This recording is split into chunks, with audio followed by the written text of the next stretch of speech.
بسم اللہ الرحمن الرحیم۔ ملک بغداد میں ایک شخص رہتا تھا جس کا نام فصیح الدین بن کیف تھا۔ اللہ تعالیٰ نے اس نوجوان کو بے شمار حسن و جمال سے نوازا ہوا تھا۔ وہ شخص شعبے کے اعتبار سے لوہار تھا۔ وہ لوہے کو پگھلا کر تلواریں بنانے کا ماہر تھا۔ وہ لوہے کو آگ میں جلتی ہوئی بھٹی میں رکھتا تھا، پھر اسے تپتے ہوئے لوہے کو کسی اوزار سے پکڑنے کی بجائے اپنے ہاتھ سے ہی پکڑ کر بھٹی سے باہر نکال لیتا تھا۔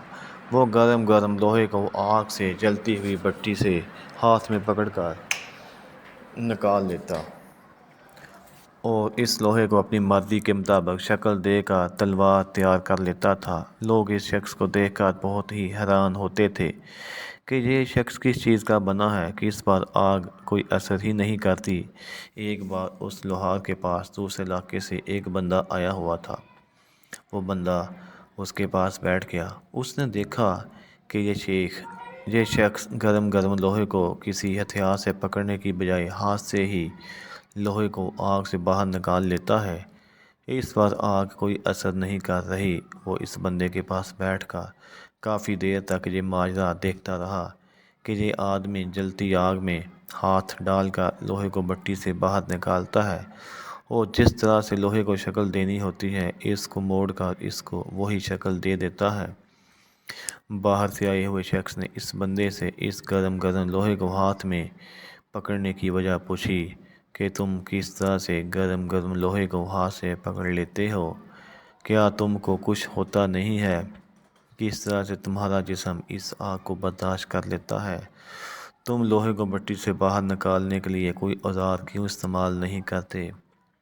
اس شخص نے باہر سے آئے ہوئے شخص کو کہا کہ میں گرم گرم لوہے کو بڑی سپیڈ کے ساتھ پکڑتا ہوں، جس کی وجہ سے آگ مجھ پر کوئی اثر نہیں کرتی۔ یہی وجہ ہے کہ میں لوہے کو پکڑنے کے لیے کوئی اوزار استعمال نہیں کرتا۔ اس کے پاس بیٹھے ہوئے شخص نے کہا کہ میں اس بات کو تسلیم نہیں کرتا کہ آگ تو آگ ہی ہوتی ہے، یہ کسی کو معافی نہیں دیتی۔ اس سب ماجرے کے پیچھے کوئی اور راز چھپا ہوا ہے۔ پاس بیٹھے ہوئے شخص نے اس حسین و جمیل نوجوان سے کہا کہ مجھے اس کے بارے میں بتاؤ۔ اس حسین و جمیل نوجوان نے کہا کہ بغداد میں ایک بہت ہی خوبصورت عورت تھی۔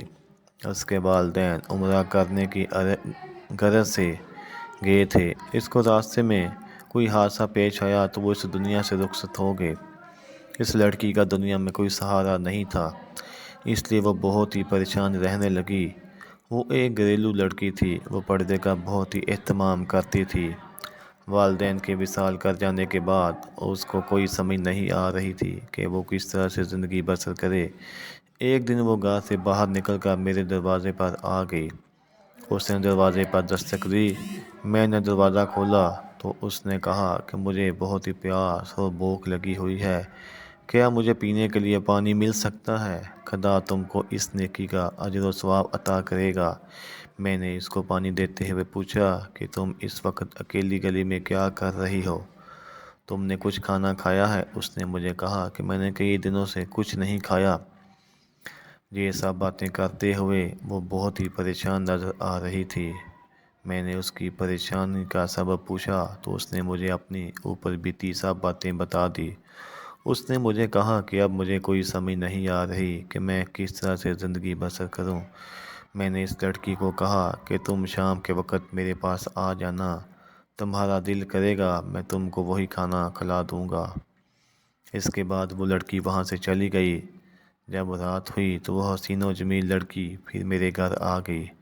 میں نے اس کے لیے اچھے کھانے کی چیزیں تیار کروائی تھی۔ جب وہ لڑکی میرے کمرے میں داخل ہوگی، کمرے میں ہم دونوں کے علاوہ اور کوئی نہیں تھا۔ تنہائی کا عالم پا کر اس کی خوبصورتی کو دیکھ کر میری نیت بدل گئی تھی۔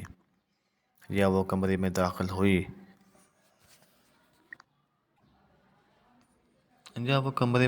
ہوئی تو میں نے کمرے کو بند کر لیا تو اس لڑکی نے مجھ سے درخواست کی، اے میرے بھائی، میرے والدین تو اس دنیا سے رخصت ہو چکے ہیں، میں بہت ہی مجبور اور دکھی ہوں، آپ مجھے تنہا دیکھ کر کوئی غلط کام نہ کر بیٹھنا، خدا کے لیے میرے ساتھ کوئی غلط کام نہ کرنا۔ اس لڑکی نے مجھے اللہ اور رسول صلی اللہ علیہ وسلم کے واسطے دیے اس نے کہا میرے پاس میری عزت کے علاوہ اور کچھ نہیں بچا ہے، ایسا نہ ہو کہ میری عزت بھی جاتی رہے اور میں دوسروں کے سامنے اپنا چہرہ چھپاتی رہوں۔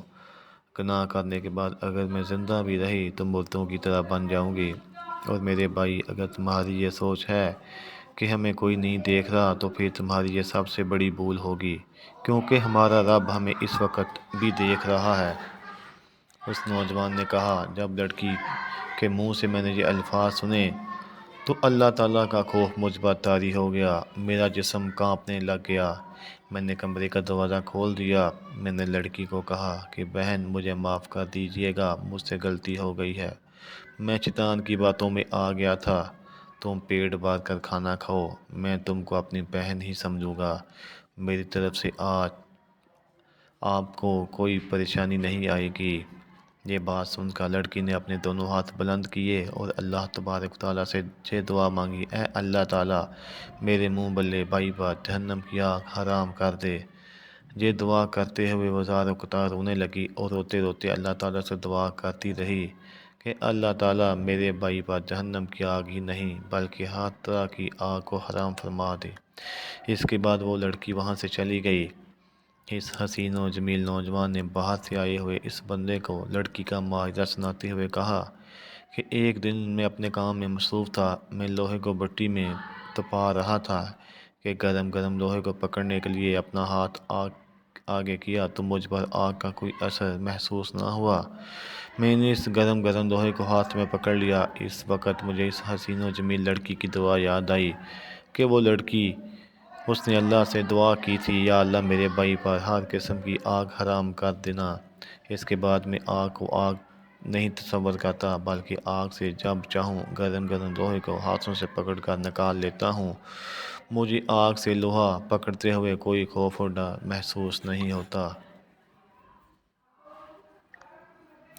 اللہ تعالیٰ سے دعا ہے کہ اللہ تعالیٰ ہم کو نیک کام کرنے اور برے کاموں سے بچنے کی توفیق عطا فرمائے۔ آمین ثم آمین۔